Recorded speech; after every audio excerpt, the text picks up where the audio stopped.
Emma Carlisle, can you tell me where you were yesterday evening? Surely I'm not a suspect. I need to account for everyone. Well, I spent the evening with my family, but I got an awful migraine and had to take to bed. Everyone can attest to that. I believe I went up when the boys sat down for a drink around 8 o'clock. Is that all?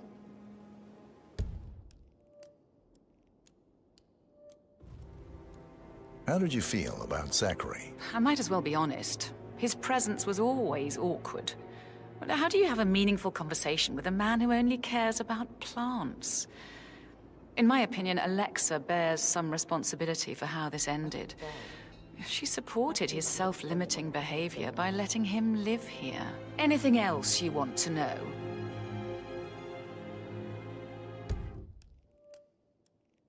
Have you noticed anything else out of the ordinary? Nothing special comes to mind. Except, perhaps, I did get a feeling that Zachary was depressed, not just sad. I suppose he realized that he had no one with Alexa gone. Even Alexa must feel the pangs of guilt over that one, letting him believe she was dead. Then again, guilt isn't her strong suit.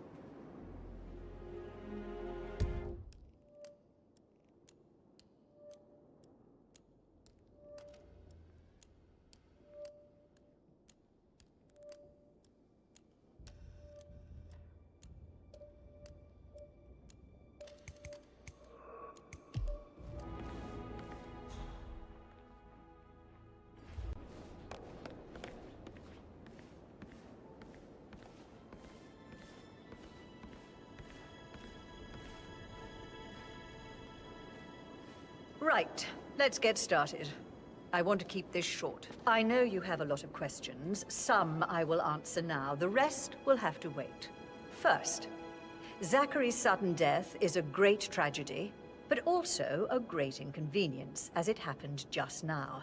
I'm dealing with the situation in a discreet and efficient way, and I expect your cooperation in all related matters. Secondly, the arranged funeral event tomorrow will take place as planned.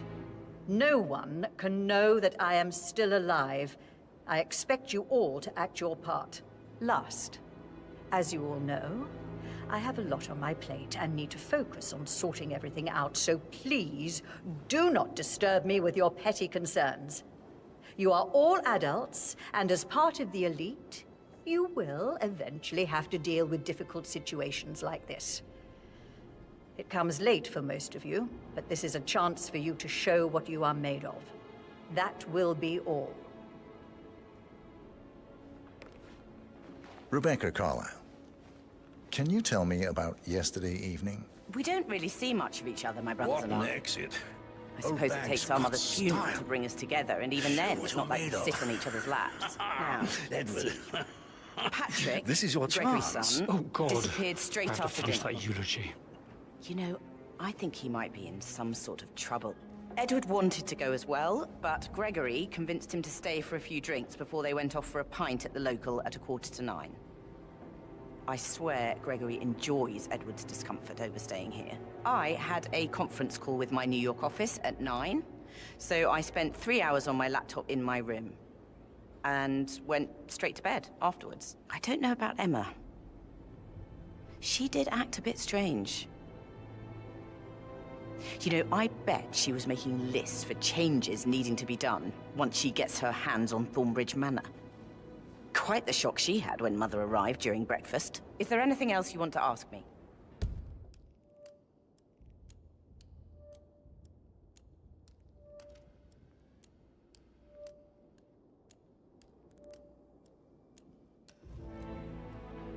Tell me about Zachary.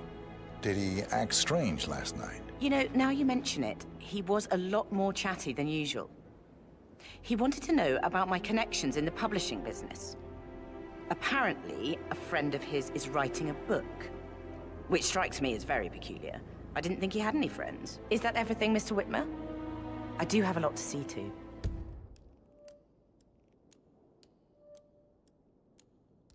Anything else you feel like mentioning? I may be wrong, but I saw Mr. Fernsby, the butler, leave Zachary's room early this afternoon. And he seemed a bit startled when he saw me in the hallway. It's probably nothing. Oh, and one more thing. Please be kind to Edward. He can only take so much. Ah, my perfect mother. Ha.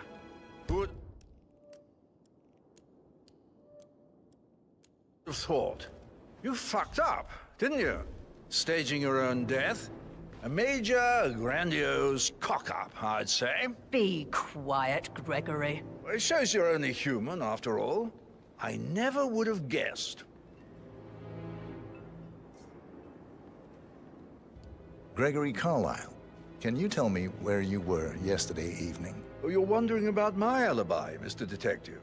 Well, I left Thornbridge around 8:30 for a pint with Edward. I wish I hadn't. Quiz night at the inn. On the other hand, staying here with Zachary, my obnoxious sister, and the wife sporting another one of her headaches would have been a fate worse than death. The short of it, Zachary was very much alive when we left. I stayed for the last shout, and I was back here just before midnight. Anything else you want to pry from my intricate intellect?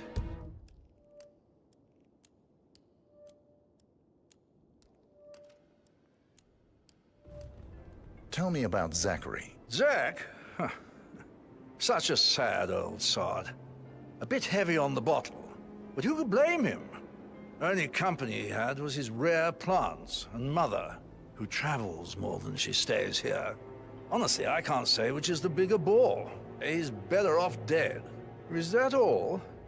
Not very thorough, are you?